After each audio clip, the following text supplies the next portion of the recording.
दोस्तों क्या होगा अगर आपको ये जानने को मिले कि आपके किसी परिचित व्यक्ति को आपके किसी दूसरी परिचित व्यक्ति ने मार डाला है?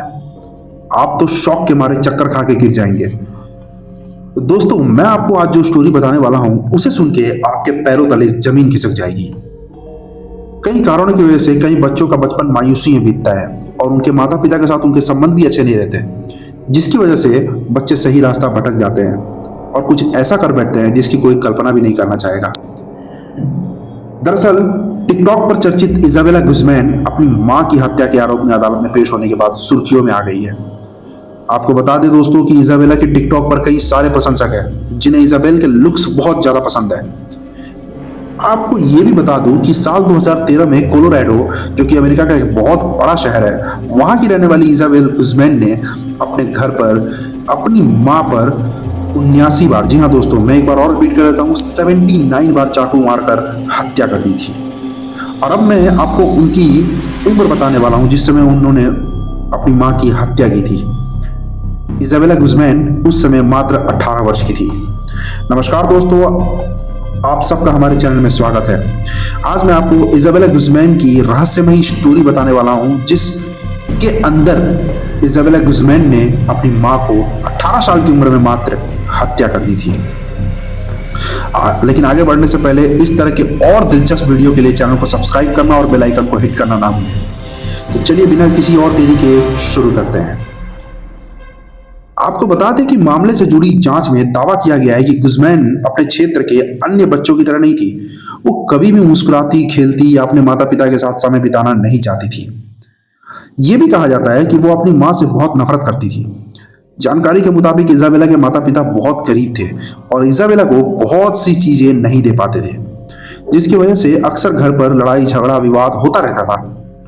लेकिन उसके माता पिता को यह उम्मीद थी कि जैसे जैसे वो बड़ी होगी उसे इस बात की बेहतर समझ होगी कि पैसा उनके लिए एक मुद्दा क्यों था। मगर इजाबेला अपने माता पिता से और भी अधिक नफरत करने लगी, खासकर तलाक के बाद। अब मैं आपको दोस्तों बताने जा रहा हूं कि इजाबेला को अपनी मां से नफरत क्यों होने लगी। जानकारी के मुताबिक पिता के घर छोड़ने के बाद वो अपनी मां के साथ रह रही थी और उन दोनों के रिश्ते में कोई सुधार नहीं आया था।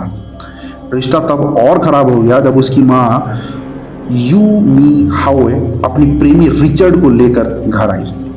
जी हाँ दोस्तों, इजाबेला ने रिचर्ड को कभी नहीं अपनाया।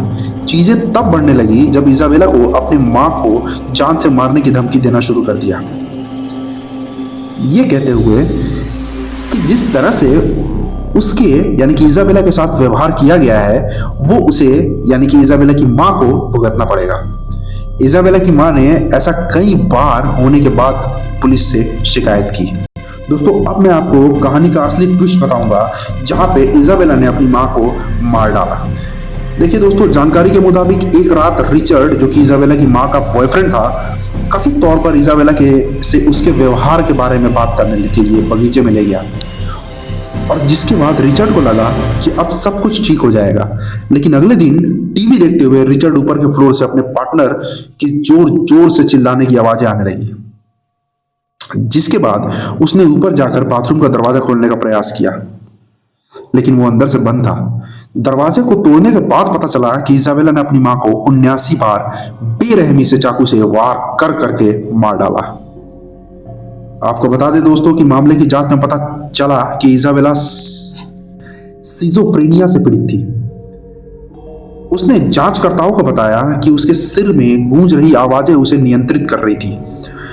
18 वर्षीय इजाबेला ने कहा कि उसे लग रहा था कि उसकी मां सेसिलिया नाम की एक महिला थी जिसने दुनिया को बचाने के लिए मरना जरूरी था।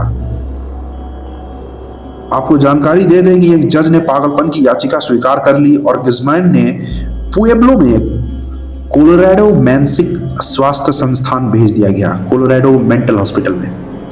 साल 2020 में 7 साल के बाद इजाबेला ने यह दावा करना शुरू कर दिया कि वो पूरी तरह ठीक हो चुकी है और आम समाज का हिस्सा बनने के लिए तैयार है। उसने CBS 4 को बताया कि उसकी मानसिक स्थिति ठीक हो गई है। उसने कहा कि जब मैंने ऐसा किया तो मैं खुद नहीं थी, लेकिन अब मैं पूरी तरह से स्वस्थ हो गई हूं। उसने ये भी कहा कि अगर वो इसे बदल सकती या सब कुछ ठीक कर सकती तो वो ऐसा जरूर करती।